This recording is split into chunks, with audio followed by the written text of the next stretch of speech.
Pour ou contre la réduction des vacances scolaires? Contre. Je suis pour. Vous en avez peut-être entendu parler, Elisabeth Borne veut réduire les vacances d'été pour les élèves. Mais pourquoi, comment et surtout, est-ce que c'est une bonne idée pour vos enfants?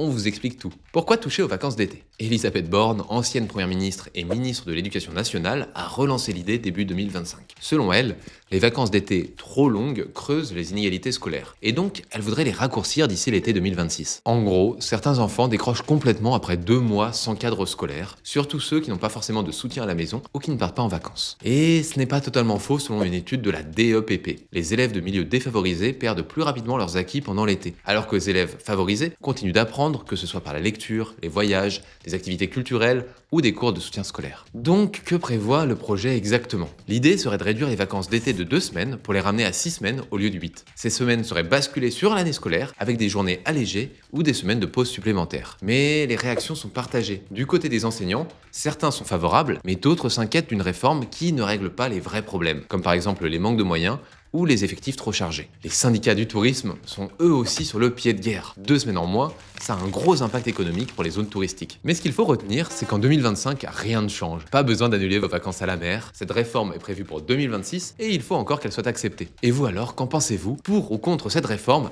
Dites-le nous en commentaire.